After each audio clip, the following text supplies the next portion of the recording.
continue to teach us. And as a result, we can learn how better we can take care of this body that you have given to us on loan from God. Allow us to be able to leave here a changed people, a changed person. And it could also, the information received may not only be a benefit to us, but to all those around us. In the name of Jesus we pray. Amen. Alright, let us see something here. So again, like we saw some days ago, there are many illnesses that are plaguing us in the entire European region. And also, when you think about it for a second, I'm sure some of you were able to guess it. However, the number one killer in Europe is not a terrorist that is walking on the street. The number one killer is not some sort of crazy person that is going into every school system and having those mass shootouts. The number one killer isn't the young guy on the block, I don't know what you call it here, on the corner, I'm not sure how you refer to it, that may be part of a gang. The number one killer, do you know what it is? Not heart disease, not diabetes, but heart disease. The number one killer, looking at circulatory diseases, primarily heart disease, killing in Europe over 1 million, nearly 2 million people every single year. Those are not the amount of people diagnosed with it, but the amount of people who are dying from this every single year. When you look at the top killers as well, there is something in common with majority of them. Notice something here. It's all related to diseases. Do you see that? And then the diseases as well that are killing us, they all related to even lifestyle and the choices that we make daily. So it shows me that through choice, there could be a difference in Europe with the death rates that we experience. And I believe, by this information that we are receiving and will continue to receive, then we can learn the solution in how we can remove ourselves or not place ourselves upon this very statistic that is coming out year after year. I don't want to see Brother Michael and Sister Sandra on one of those statistics. I don't know if there are any Michaels and Sandras in here. But then God is willing to teach us and to allow us to give us the strength that we can implement something that will allow us to obtain optimal health. But in order for us to get a different result here, because we recognize Europeans on a large scale are having the results of heart disease and cancers and diabetes and many others. But in order for us to get a different result from what everyone else is getting around us, from what the other people in our workplaces may be receiving, for what our next door neighbor may be diagnosed with or dying from year after year, then guess what? We must be willing to do something different. We can't do the same thing that everyone else is doing and expect to get a different result. It doesn't work. In order for us to get a different result, we must be willing to do what? Something different. So this entire seminar is not designed to tell you maybe the things that everyone else is doing, but it probably might be something that is radically different from what everyone else is doing. Why? Because we want you to experience radical results. I don't know if you're ready for this, but I want to experience radical results for my health. What about you? We're going to see something here very interesting as we go throughout this presentation. A few lessons that I want you to be able to learn from a seed. Now, I know many in here, I've heard, have what you call it allotments. And many are planted. We have many green thumbs in here. So that's a good thing. So let us see some lessons that we can learn from a seed. Number one, it says that a seed produces after its kind. So if you plant a apple seed, what do you get? An orange tree, right? No? If you plant an apple seed, what do you get? Apple tree. An apple. If you plant maybe a lettuce seed, what do you get? Lettuce. Lettuce. You don't plant lettuce and all of a sudden a kale springs up. It wasn't a lettuce seed.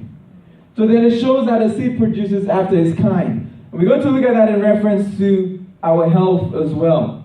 So for example, if we plant seeds of bad habits, what type of results do we get?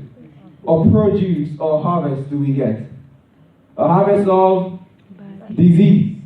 But if we plant seeds of proper lifestyle choices, what do we reap? We reap health, life, strength, longevity, right? But notice something here. A lot of times we may plant seeds and we may think, okay, that seed is not growing a harvest of disease because I've been planting it because it's been growing for the past 2 weeks, the past 18 months, or the past 24 months, and it still haven't borne any fruits. So maybe it wouldn't. But notice something here. The harvest is not. If you plant give me another fruit. Fig. If you plant a fig seed, how long afterwards do you expect that fig to develop, then to begin to bear fruit? Years. It will take years. Typically, majority of fruit trees, based upon the methods, the regular methods right now in the U.S., it takes about 4 years really for it to bear where you can harvest, where you can reap or harvest. So then, if you plant a fig seed, you don't expect to wake up the next day and boom, guess what? You have a fig that you can eat. It doesn't work like that. There's a process where you wait until you can receive of that harvest. So for example, many times maybe we have planted seeds of bad habits, or have been planting it maybe for 5 years, maybe for 10 years, maybe for 15 years, and we say, well, I've been doing this for the past 10, 15 years, and I'm okay. Well, guess what? The seed will produce after its kind. However, the harvest may not be immediate. So let us not be fooled, maybe by the way that we feel currently, thinking that everything is okay because we are not yet experienced or been diagnosed with something that is detrimental. But on the flip side, as now we recognize a need of making changes, then now we see, okay, you know what? Let us begin to plant seeds of proper and healthy lifestyle choices. Then we don't expect, oh wow, I woke up the next day, I ate more greens today, and the next day, whoa, all my pain is gone. A lot of times we're like, whoa, this is not working. It's been 24 hours of being on this new lifestyle, and it's not working. Or we say, oh man, it's been 7 days, and they said it's powerful for this. Well, let us be patient because we've been planting seeds of bad habits for 40, 50, 60 years of our lives, and we want in 1 week's time everything to go away. Right? So then let us be patient, but know this one fact. You plant an apple seed, it will produce an apple. Nature's laws are fixed. Final thing I want you to see here is that the harvest is greater than the sowing. The harvest is what? Greater than the sowing. Meaning that you plant one apple seed, how many apples do you get? Lots. Hundreds and thousands and thousands and tens of thousands times tens of thousands, right? But then how many seeds do you get? Even more. So it shows me this, that you plant one seed, but then you get thousands of seeds from just one. So a lot of times we say, well, it's only a little bite. Or we say, you know what, it's just a small thing, it's just a cheat, one day, that's a cheat day for whatever it is. But then those little seeds has huge impacts. But the same thing on the flip side, we make little steps towards health, it will also have huge impact. A simple thing like maybe increasing our water intake. We say, okay, what can just water do for me? But then by just a simple change, we will see tremendous impacts upon our health and upon our lives. So I'm going to show you something here as we look at the very secrets, which we saw last night as well. The secrets of the longest living people upon planet Earth. And we saw this last night, but a study was done by an individual by the name of Dan Buettner. And it was published in the Nat Geographic magazine, featured on many news networks, in many documentaries. And what this study did was basically to travel around planet Earth, all the remote places they could have found, and amongst the entire population, locate the longest living people in the world. And this is what they found. They found that there were people living extremely long ages, over 100 years, in Okinawa, Japan. Another blue zone or location that they noticed were people in Iquiara, Greece. Also, as they continued to travel around, they noticed that there was another group of individuals in Nicoya, Costa Rica. Anyone from Costa Rica here? No one? Then, it also says that another group was found in Sardinia, where? Italy. Now, the final group that they looked at was different from all the others. But notice something here. Out of all the groups that were able to live a very long life, the one I'm about to show you next was found to be living the longest out of them all. Are you ready to see the longest living people on planet Earth? Guess what? They were also from the most unhealthy country. But in one of the most unhealthy developed countries, in there was a group of people who lived the longest. And it's Loma Linda, California, in the United States of America. And as they investigated Loma Linda, California, and wondering who are those people that are living such a long age like we saw, it says this in the Blue Zone study. As we look at this magazine, it quotes, "The church recommends the what?" Okay, so it's a church? What is really going on? The church recommends a what? Vegetarian diet that focuses on fruits, vegetables, nuts, and whole grains. It asks its members to do what? Avoid alcohol, tobacco, and any mind-altering drugs. And it promotes pure water, fresh air, and sunlight as part of a good living formula.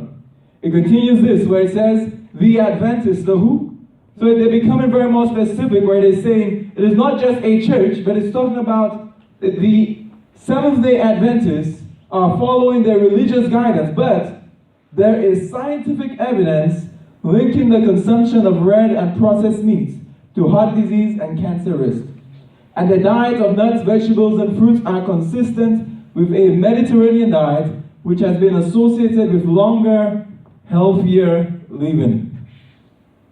So what we'll be doing throughout the remainder of this evening is looking more specifically at the scientifically proven methods that the Adventists are using that allowing them, or in other words, that allowing us, if we follow those principles, that will allow us to live to over 100 based upon those principles and based upon the average lifespan in that area of the individuals who were studied.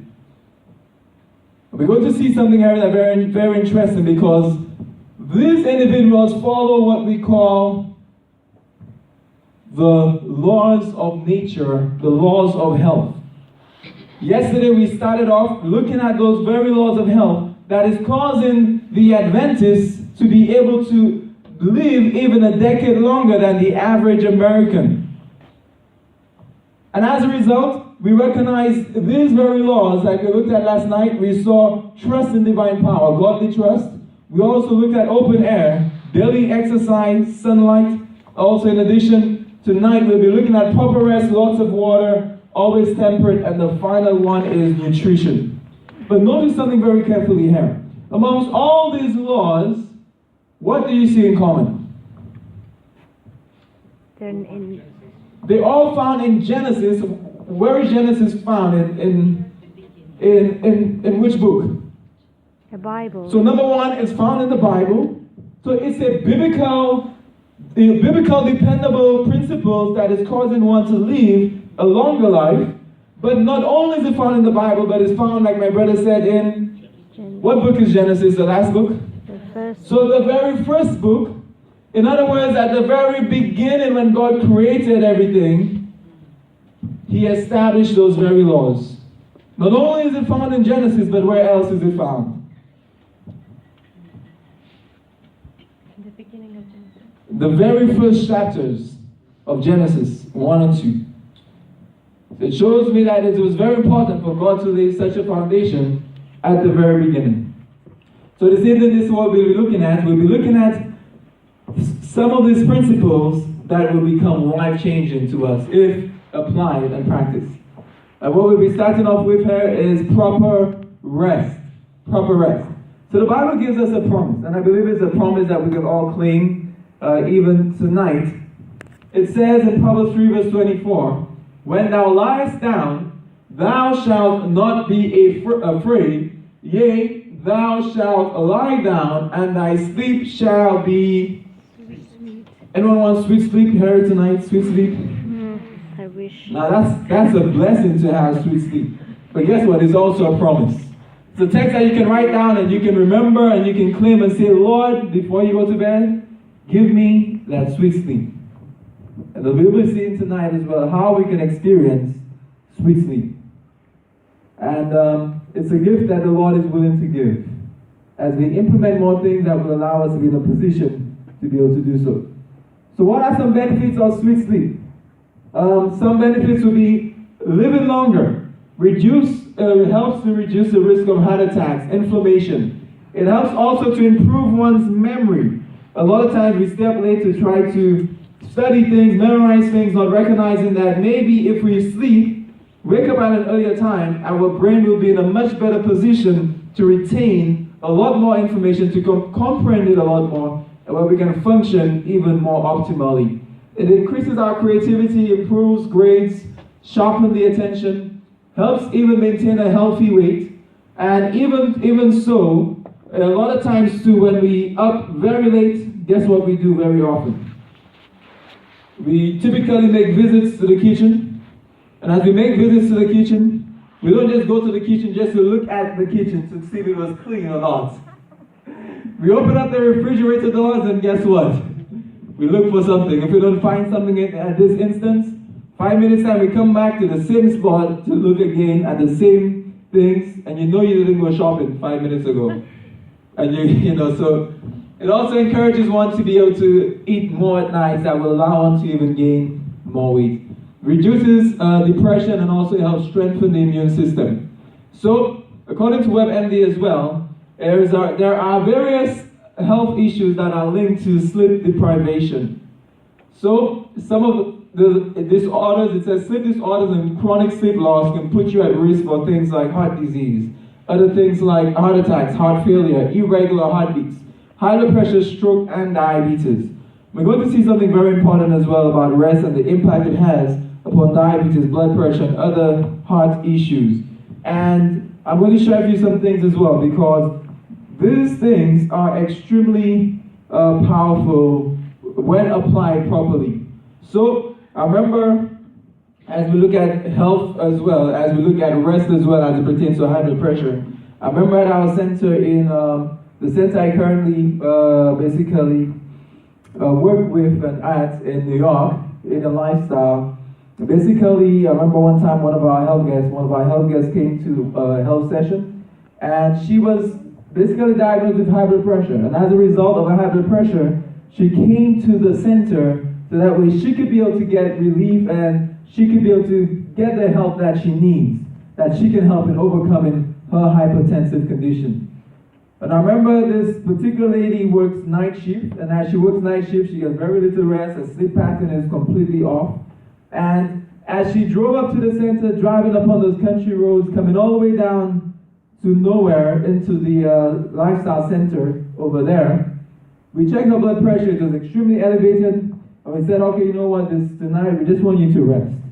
We had her rest, And in 2 days, without her even implementing much of the protocol as yet, she was just able to get a better night's rest.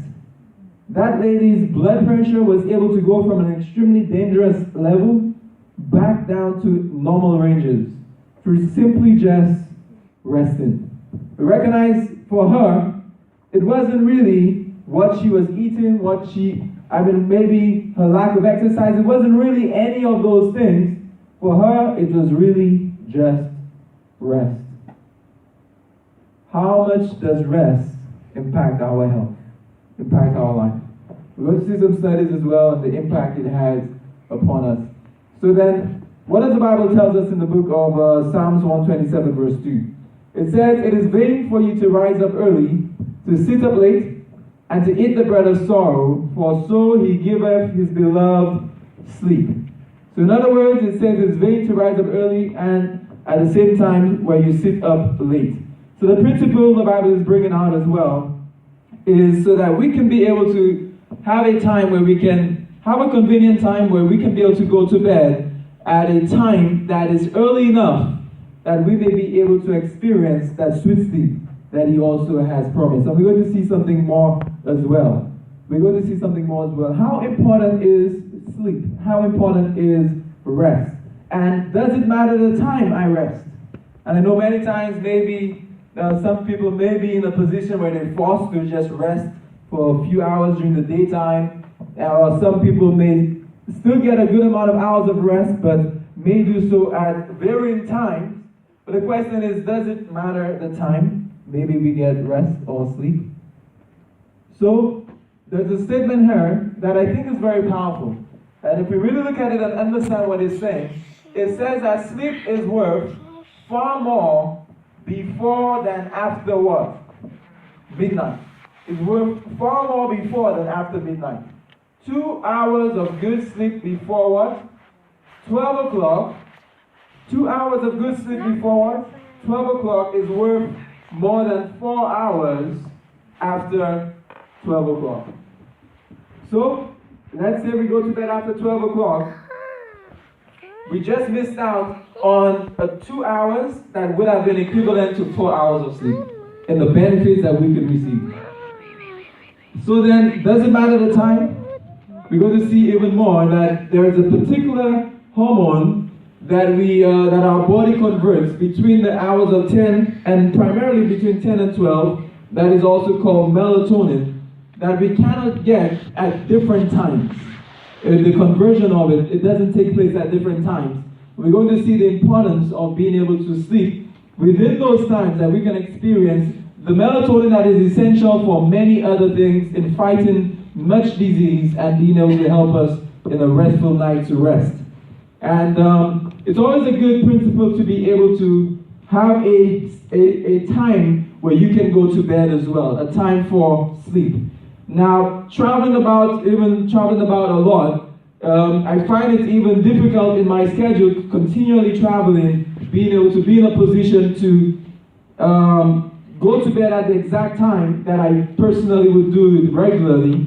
However, the principle is within your regular schedule, you want to be able to have a time that you can set a habit around where you could be able to rest, where you can be able to sleep.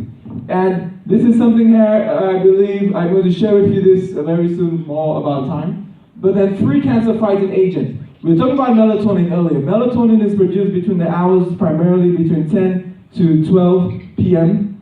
And we get melatonin, which is converted from the serotonin that we receive from sunlight. We receive something called serotonin from sunlight. Between 10 and 12 p.m., it converts into melatonin in the evening. And melatonin is essential for many things. Above those things, melatonin is also essential for fighting even cancer in the body as well. How does it do this? Now, melatonin is the body's natural antioxidant. It's also what you call a tumor suppressant. A tumor suppressant. Studies in Denmark and the US show that for females, its lack increases breast cancer by 50 to 55%, and colon cancer by 45 to 50%, and for men, prostate cancer by 45 and 50, and colon cancer by 50%. So how essential is melatonin? How essential is proper rest. And as we speak about sleep, I know a lot of times when we speak about maybe sleep or exercise, or everyone wants to exercise, everyone wants to sleep. But speaking about sleep, I hope you don't want to sleep right now. Wow, would you just love to just all have a sleeping exercise? Let's all get some sweet sleep, but not right now. You can practice tonight when you get back home. So, principle here is it says make it a habit. Make it a habit not to sit up after 9 o'clock. It says every light should be extinguished. This turning night into day is a wretched, health-destroying habit. So then, this is the main principle: is being able to have a habit that you can build your body clock around, that is also early enough where you can be able to get proper rest, where you can be able to lay everything aside, lay all the work aside, maybe lay the social media aside, lay calling your girlfriends and whoever it is aside, whatever it is, the cleaning, whatever it is that you do, even if it's good, but laying those aside so that way you can be able to experience proper rest, and building your schedule around that, having a set time for that. So that way your body will know at a certain time, it will automatically begin to shut down, and you know, hey, it's about that time that you need to be able to rest. And I know sometimes we may, end late at the seminar too, but as much as you can, make it your habit to be able to have a time where you can be able to go to bed at an early and convenient season. So how many hours should we sleep? For adults, it should be what? 7 About 7 to 8 hours. Teenagers need even about 9 to 10 hours. And young children need 10 to 12 hours of sleep. Newborn babies, 16 to 20 hours of rest. So then, I'm not sure how true that one is, but recently I saw I saw an article that was saying how women need more sleep than men. So you have to let the ladies sleep in at times. I don't know how true that one is, but it was an article I saw. But notice something here. But more sleep isn't always better. For adults, sleeping more than 9 to 10 hours a night may result in poor quality of sleep, such as difficulty falling or staying asleep. So sometimes we can tend to abuse something that is good. Like, wow, sleep is so good, I'm going to sleep all day tomorrow. That's not what we're teaching you right now. It's still being temperate in our sleep as well, and that is essential. That is essential. So then, the Bible tells us this in the book of Proverbs 6 verse 9. It says, how long wilt thou sleep, O sluggard? When wilt thou arise out of sleep? So you wake up one morning, the alarm went off, and you want to hit that snooze button. Try to memorize this text where God is saying here, but the Lord is telling us, hey, how long will thou sleep, O sluggard?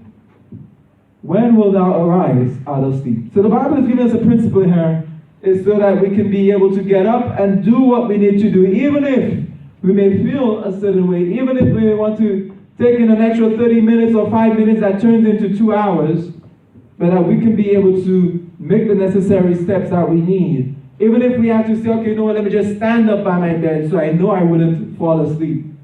And let me just stay until the sleepiness or the sluggardness go away. So someone else may say, I am not sleeping well at night. What can be done? So we want to see a few things that we can do and implement that will help us along the way to sleep better at night. Because sometimes we may know, okay, it's good to sleep. We may be on our bed at a good time before 10 o'clock. We're already in bed, 9:30, whatever it is, 9 o'clock. We're in the bed. And now we're waiting and waiting, but the sleep is not coming. So the question is, what can we do to be able to obtain a sweet sleep? Because the Bible tells us this. We're going to look at one of the principles first. In Ecclesiastes 5 verse 12, it says that the sleep of what? A laboring man is sweet. So what is the principle here of a laboring man? We're going to see how exercise or labor activity also has an impact upon even our sleep or our rest as well. So number one, first thing you want to do also, have a fixed time for sleeping. Also, during the day, get adequate amount of sunlight. That also is a natural way. That is a natural way so that way you can be able to get even a better night's rest. by receiving that natural serotonin throughout the day. But also exercise is a major part as well. Exercise so that way you can be able to be in a position where your body on the evening times may feel the stresses of the muscles and so on, and naturally to call you for rest. Another thing that maybe we do a lot that could impact our sleeping pattern, that can impact us even falling asleep, may be something that we love to do, that we do very often, but that may not be the most helpful practice for us. And it is heavy reading and heavy studying at night. So being able to do that earlier, not right before bedtime, is more ideal, because the bed is made for sleeping, not for anything else but that. Don't bring in the TV. No eating or reading in the bedroom. We're guilty of many, right? And also, not only this, but we want to allow the room to be as dark as possible. Because many times we don't recognize, but light within rooms as well disturbs our entire sleep pattern and our entire REM, non-REM sleep as well. So we want to be in a position where we can have a completely dark room that will allow us to experience proper rest. Because sometimes we could be sleeping, but not having proper sleep, because of those factors that may disturb us where we don't really notice it, but it's impacting us physiologically as well. Also, earplugs could also be beneficial if you're in an area that may be noisy, because less noise is always best. However, if I'm not sure how it is living in certain city areas around, but in New York City, I don't live in New York City, but anytime I'm visiting there, it gets really noisy. Alarms are going off, like noise from down the street, music and everything else, and it gets pretty noisy. However, you want to be in a position where at least you could be able to try to cancel out some of the noises that may be there as well. If you're in the room with someone else and there is a light that you cannot avoid, the simple solution may be getting an eye cover that will allow you to be in a position to be able to cancel out some of that light as well. So, I'm going to skip over this here. So, I'm not sleeping well at night. What else could be done? One of the things as well that disturbs our entire sleeping pattern is what you call late night eating. Late night eating. And it's something that is very tempting to do on evenings. Because oftentimes in evenings we may feel, wow, I'm getting a little hungry here. So then, with a little hungry, maybe you get a quick snack, maybe you get something that you can munch on. And as a result, typically what happens is that as we consume those things, our digestive organs begin to work. Then as it begins to work, we try going to sleep. And even if we fall asleep sometimes, our body begins to work, and it begins to work even through the night. Still, our digestive organs are working. Then we wake up feeling so tired, so lethargic, wondering, why am I so tired? Maybe it's because your body been working for you all night. So, being able to prevent late night eating.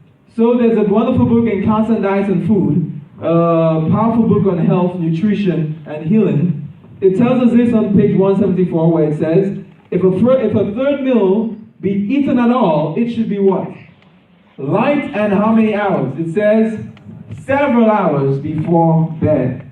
Giving it time to be able to digest and time to be able to leave the system before bedtime. Leave the system before bedtime.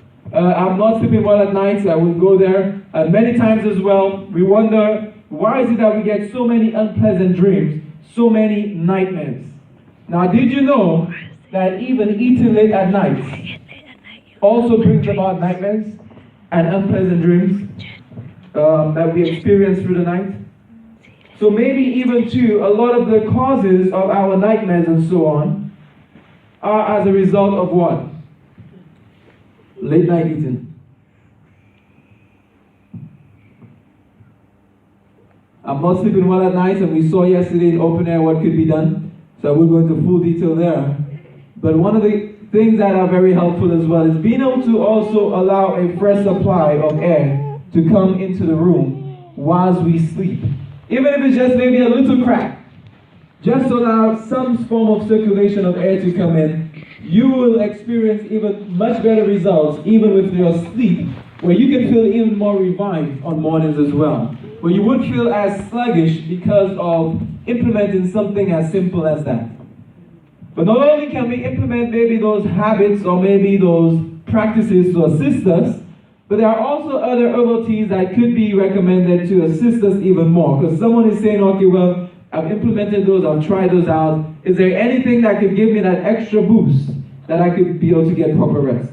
So, one of the initial things is a lot of times we use a beverage to help keep us up all the time. And our body, dependent upon this beverage and putting us in a constant phase where we are constantly consuming it to be able to keep us up, where we can do more work, where we can be able to keep going at our jobs or whatever the case is, we oftentimes drink what you call coffee or other type of caffeinated beverages. But instead of this, avoiding caffeine, but at the same time implementing teas like catnip. Have anyone heard of catnip before? It says that a cup of catnip tea made with catnip herb will help to quiet the nerves. Also, you have something else called hops tea. Hops tea also will induce sleep. Simple herbs that you can find maybe at your local stores, maybe at your health food stores, that will also help you more as you prepare those simple teas to get a proper night's rest. There's something else you can implement. Maybe you do the tea and you want something additional just to ensure that, okay, tonight you can really sleep well. Well, guess what? There is also a simple bath that you can experience as well and that you can be able to do called a lukewarm bath. So it's very simple. It's really filling your tub with warm water and being able to stay in there at least 30 minutes before bed, sometime in the evening prior to bedtime. And to make it even extra beneficial as well, you can even add in a couple cups of Epsom salt. Epsom salt is also high in magnesium, and as a result, the magnesium will help to calm the nerves and help you even have a better night's rest as well. And even if someone is even hypertensive, that's a powerful remedy as well that they could use for those. Do you think the Lord rests? Do you think God rests? Do you think so?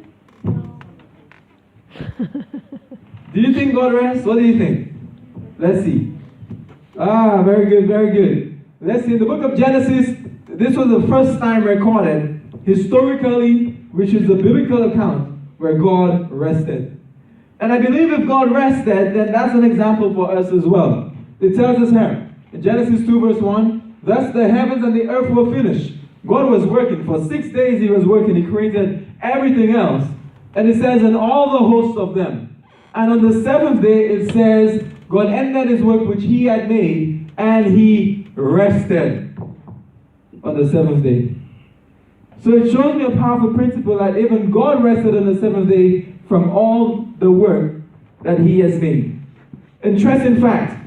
Do you know that if you rest, take 1 day a week to rest, then as a result, at the end of, I believe it's 70 years, at the end of, I believe, 70 years, you would have been gaining basically 7 years, yes. At the end of, let me see if I get the math properly. I believe it's at the end of 70 years, you'll be gaining 7 years of rest or 7 years of a vacation. By taking 1 day every week and resting. You have a 7-year vacation at the end of 70 years.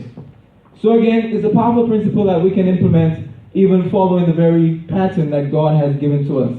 And God rested even on the seventh day. So a principle that we can learn from. Also, the next one we'll be looking at, the other law of health that we'll be looking at, that I believe is also very powerful, which we can even take a water break as well. It's called lots of water. Lots of water. And we're going to see the power of water as well. I believe water is extremely powerful, which we use internally and also externally. Notice something here. If God was to have a medicine, and he was to have a medicine chest, or what you call it here, a medicine kit, and it says in this kit is my greatest medicine, wouldn't you love to use that? Say, this is a medicine that is greater than all the others that I have. Wouldn't you like that? Like, Lord, what is your great medicine? I wonder what it is. Do you know what God's great medicine is? Let us see something here. Let us see something here. So God's great medicine, it says, God's great medicine, it says what? Water, pure, soft water, for disease, for health, for cleanliness, and for a luxury. So what is God's great medicine? Sorry, I had to take some of the medicine that God has provided to us. But then, notice that this is one of God's great medicines here. And we're going to see something very powerful because Christ tells us very clearly, if any man thirst, let him come unto me and drink. You know, God teaches a principle to us of being able to drink and showing that we can be able to quench and satisfy our thirst. Now, you've heard us say many times before that you are what you eat. Have you heard this before? You are what you eat. You're not only what you eat, but guess what? You are what you drink. Why? Because 60 to 65% of the human body is made up of what? Water. You are literally what you drink. 65% is made out of coffee, right? No? It's made up of water. So, as we look at this here, the brain is 83% water, the kidney is 83%, your heart is 75% water, your blood is 94% water. How important is water? Is it essentially important? So, I'm sure you've heard this before, but there's a saying that goes like this, which is a true factual, that you can go up to 6 weeks, about average, without food, a few days without any water at all, but a few days, without any water at all. Because every cell in your body needs water to survive. If you go without water, very soon, your body will begin to age, become diseased, and will lead to death of cells and death of the entire body. Now, what does this look like here? Anyone? What is this on the right side? Is dry what? Okay. Do you think maybe now is the time to give it some water? Or do you think it's been past time to give it water? Or maybe you planted something like, oh, the ground looks like it needs some water now, right? Go ahead. It's a drought. Basically, that's what it is. Yes, it's a drought there. It shows that there is no water at all. And as a result of that dehydration or that drought, what is happening to the ground? It begins to crack. What about the skin? As a result of dehydration, what begins to happen to our skin? It dries, and a very similar thing occurs. But then, when do we know the right time to be able to water our plants? Do we wait until maybe everything begins to crack and we say, okay, great, now is the time to water? Before that, right? So we don't wait until it is dehydrated or it becomes a drought until we allow it to receive water. We're going to see something here.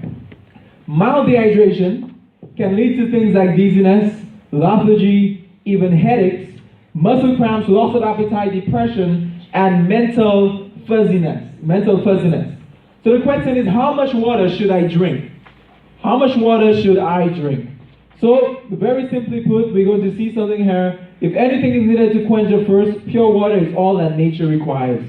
So then, you want to be able to drink until your urine becomes to the point where it's pale yellow to almost clear, but pale yellow when waking up. The reason why when waking up as well is because you get more of a true color early in the morning when you wake up. Because I can drink maybe a full liter of water right now in one go, whatever the case may be, and I may rush to the restroom very soon, and the urine may come out looking very clear. But the true color of that urine is when you wake up, you're able to see the true color of that urine. And supplements and also medications could also impact the color of the urine, just so you know as well. So, let us see something here. How long before a meal then should we drink water? How long before a meal should we drink water? Ideally, you want to be able to implement where you can drink liquids about 15 to 30 minutes prior to a meal. 15 to 30 minutes prior to a meal. However, for persons with digestive problems, you may want to do that even a longer period before a meal. So that way your body can have time to assimilate and absorb all the liquid, and so that it can be able to properly digest the solids. Then the question is, how long after a meal should one best be able to drink water? How long?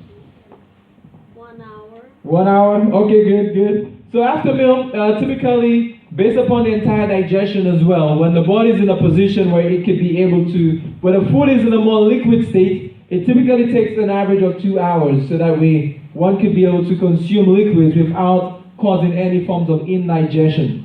Now there's one way and there's one time when drinking cold water is acceptable. There's one time when we recommend drinking cold water as a remedy. Because typically cold water, what happens if you drink it with your meals, especially too, digestion becomes shut down. But even outside of meals, the body has to put forth extra effort to be able to heat it up, warm it up before it is absorbed and more energy is expelled throughout the body. However, there's a time that helps where we can actually use cold water as a remedy to even help with something that we were speaking about in the previous law of health. It says this in Counsels on Diet and Food. If you feel like you must eat at night, it says to do what? Take a drink of cold water. And in the morning you will feel much better for not having eaten. So a lot of times at night we've said, okay, wow, I'm really hungry. I just really want to grab something to eat. And you learn it is not wise to be able to eat late at night. So now you're like, oh man, well, what do I do? And I feel so hungry. So then, very simply put, grab yourself a glass of cold water. And as you drink it down, it will be able to shut down the feelings of hunger. And oftentimes you will notice your hunger feelings going away as well. So grab a glass of cold water and you'll thank yourself in the morning for it. And as a result, water is extremely powerful and it's used for so many other things, which we wouldn't go into every single thing right now. But then, what is also used as a remedy for many of the headaches that we experience as well. So, why is this important? Because 85% of our brain is water. Therefore, drinking 1 glass of water every 10 minutes, if one has a headache, drinking 1 glass of water every 10 minutes for 1 hour will relieve many headaches. Drinking what? 1 glass of water every what? 10 minutes for how long? 1 hour will relieve most headaches. And try it out. Give it a try. Instead of popping a pill immediately, try water and be able to see the power of those simple remedies like water. It helps to flush out the kidneys, black pain, ease constipation, amongst other remedies as well. So then how much water should I drink? How much water should I drink? A very simple equation. Does anyone like mathematics in here? All right, we have a few people who like mathematics. Anyone can add and subtract and multiply. It's very simple math we'll be doing right now. Very simple. So what you want to do, you do kilograms here, right? Okay. All right. So this is what we want to do. Multiply, okay, so then now I'm making up my math equation, but it will amount to the same principle. Multiply your weight by 2. And your kilograms by 2. Now I haven't done this in Europe, so it makes it a little different. But it will come to almost the same point. So think about the amount of kgs that you weigh. Then multiply that by 2. Do you have that number in your mind so far? Everyone has it? Everyone have that number? So, okay, you know what? You don't have to multiply by 2. It's even simpler for you. Divide your weight by 8. Just divide your weight by 8 and it will tell you the amount of cups that you need daily. That's the simplest method for you. Your weight in kg, divide that by 8 and it will tell you the amount of cups that you need daily. That's the easiest way for you. So, did we get any numbers so far? Anyone who is brave enough and wanted to share the number?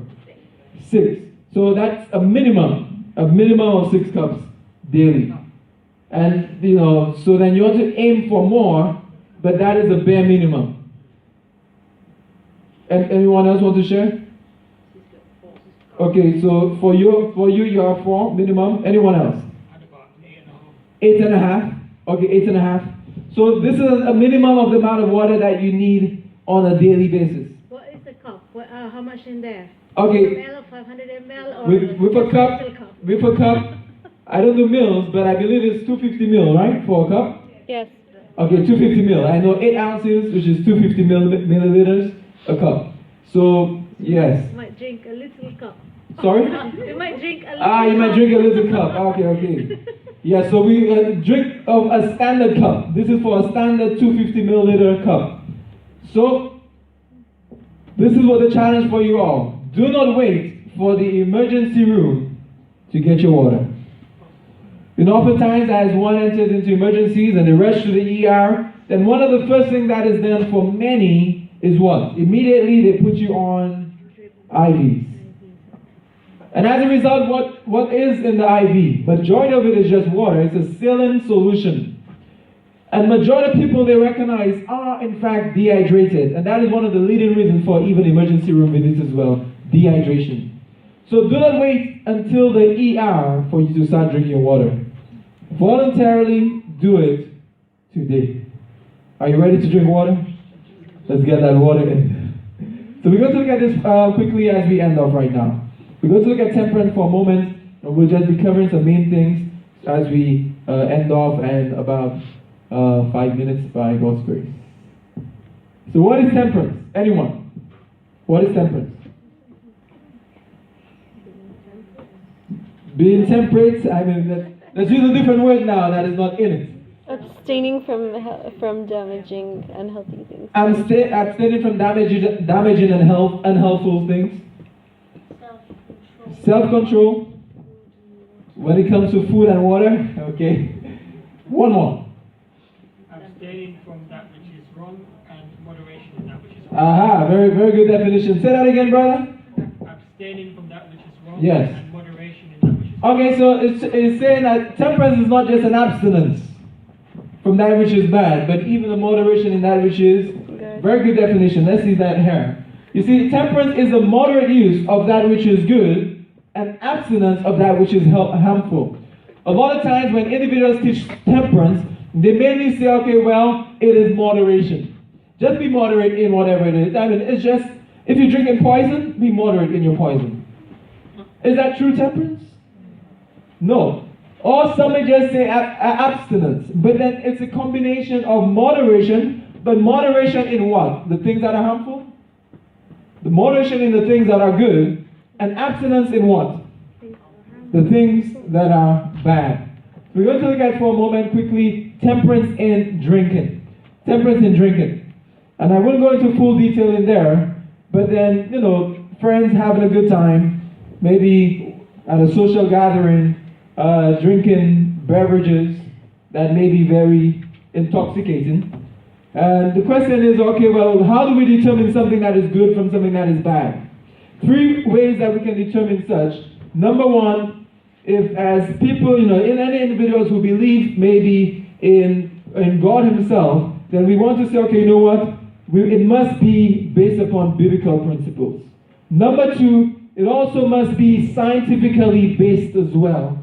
Number 3 as well, it must also follow the simple counsels that God has given through inspiration. So, being able to implement those and seeing, okay, you know what? Can it be found in the Bible? What does the Bible have to say about this? What does counsels of inspiration have to say about this? Now, is it also, and the science will only confirm what the Bible already says. True science does not contradict the Bible. Sorry. If science is true, it will be in harmony with the Bible. We're going to see something very interesting as we quickly go through this. Proverbs 20 verse 1. This is what it tells us about strong drinks or wine. It says, wine is a mocker, strong drink is raging, and whosoever is deceived thereby is not wise. Now, I wouldn't be able to go full detail here, but then the Bible teaches that wine is a mocker, strong drink is raging. There's a study that was done, a huge study that was done, published on many networks around the US, around Europe, and many locations, that told us what the safest level of alcohol consumption was. It came out last year. It says the safest level of alcohol consumption, guess what it was? They said is 0. They said not even the recommended amount is safe, because even the recommended weekly and daily amount, it also leads to over 20-something different health problems. It says the recommended amount for someone to be safe is none. So alcohol leads to many types of cancers, the death of brain cells, increases blood pressures and strokes, and so on. Not only is being temperate in even alcoholic beverages, but what impact maybe does caffeine have upon us? So the average American consumes about 4 cups of coffee or 5 soft drinks per day. Now, in Europe, I can imagine things are a little bit different as well. Maybe you subsist or used to subsist a lot more on regular herbal teas and so on. But now I believe it's a growing trend in Europe for coffee drinking, right? Is that wrong or is that correct? I mean, in the US we have coffee breaks. So coffee breaks are almost all through the day. I'm not sure how it is for you. Do you have coffee breaks at work? No? Well, you call it tea, but what do people drink during tea breaks? Tea or coffee, right? So then, it's a very common thing, and individuals will typically consume about 4 cups of coffee per day or 5 soft drinks per day. Now, 30% of Americans consume 8 cups of coffee or 9 soft drinks per day. What does caffeine lead to? Mineral deficiencies. What are some of those? It may decrease even one's calcium. What is calcium essential for? Bones, bone density and proper bone function, so people develop bone issues, osteoporosis and arthritic pains, and so on. Also iron, as a result of caffeine, decreasing the iron ability to assimilate, and also B vitamins, essential even for the nerves, the nervous system as well. So, where do we find caffeine? Anyone, where can we find caffeine? Coffee, where else? Tea? Chocolate? Soft drinks. Sorry? Soft drinks. Soft drinks, pain relievers, and all those are different ways in where we can find caffeine. So I'll just show you this, and I'm just looking at the time, we'll be ending right now. Off-building spider. How does this web look here? Does it look normal, nice web? So now what happened is that this off-building spider here produced a wonderful web that looked like this. But an experimentation was done in a university in California, a hospital center there as well, where the spiders were injected with infinitely small doses of caffeine, which would have equaled someone drinking, a human being drinking about 2 cups of coffee during the day. So as they injected it with small doses of caffeine equaling to 2 cups for us, guess what happened? Do you want to know what happened to it? What do you think happened? Someone will say it died. No, it didn't die. Sorry? It couldn't build as much. This is what the web looked like. Does it look like what it looked like before? So how long do you think it took for the web to come back to a normal looking spider web? Sorry? A day? Okay, 24 hours a day. Wow, that's a good amount of time. Anyone else? 6 hours? A week? Well, guess what? After 48 hours, 2 days, this is what it looked like. I wonder how long it really took then. You said a week? That's less than 48 hours now. Oh, sorry. It's not less. It's 7 days. So not a week, but 96 hours. More than 3 days, almost going on to 4 days. So how much does caffeine have an impact upon us? It has a huge impact. To many other things like sleep disturbances, anger, irritability, nervousness, and so on. Nervousness and so on. Now, okay. So, I will have to be temperate and be able to end of our class. However, let me close up with some points. I won't go into this right now. I'll just close up with some points here. Okay, let me just mention this last thing for you all. I see everyone. Okay, mention this last thing here. So, anyone ever heard of the Ionic cousins before? The Ionic cousins? Okay. Anyone have heard of theobromine before? A few people? Okay, not too many. Have anyone heard of caffeine before? If you didn't, you heard of it a few minutes ago. Have anyone heard of nicotine before? Have anyone heard of cocaine before? What have you heard about cocaine today? The younger ones raise their hands. Okay, that's good. You know what's bad. So, all those are different drugs. Any other ionic cousins we know that exist today? It's there. Theobromine. Anyone else that we know? Morphine, another iony. Okay, when you think about it, let me know. But then they're all related. It's all cousins. And we recognize that all of that drug is like drug lord, the drug lord cousins. So we're going to see then, those we know are harmful for sure, but there's one of them that many of you said that you didn't know. What was that one? Theobromine. Would you like to know what it is? You sure? Let's see what theobromine is. Now, we're going to read something about theobromine here for 1 second. The effects theobromine gives. Theobromine, it says, it irritates the central nervous system, which can even impact sleep, insomnia, itchiness, depression, and even anxiety. So then, what exactly, or where exactly is theobromine found? We're going to see something here even more.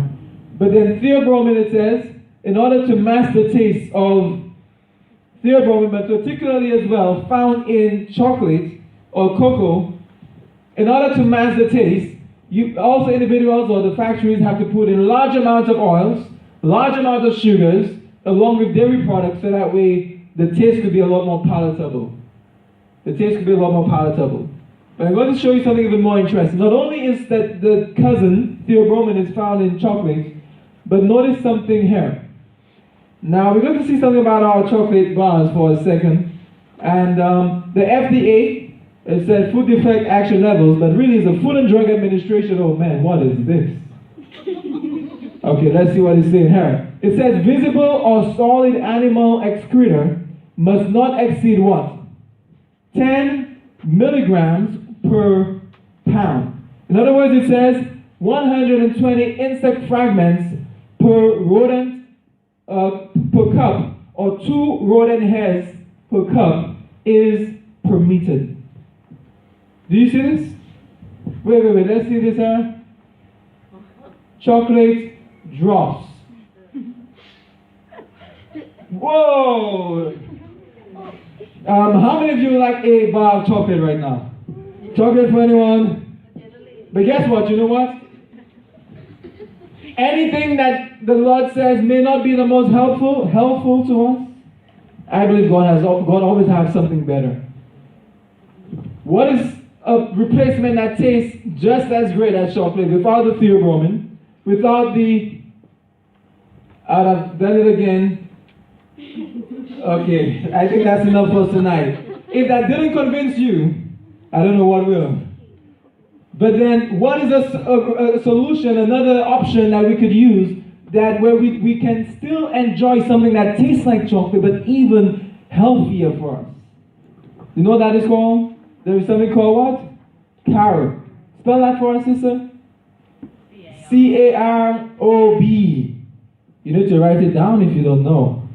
Because carob is a wonderful alternative and replacement as a healthier substitute for something such as a chocolate, that we can be able to experience the benefits but still be able to enjoy carob brownies, carob bars, carob whatever it is. And this morning we had a wonderful spread that was made out of carob as well, over some wonderful delicious powered-packed plant-based pancakes that our wonderful sister here was able to treat us to. And so then, if you want that recipe for the carob pudding, carob spread, if you want to get some of those remedies and recipes and ingredients, then you can speak to her as well, because it was really good.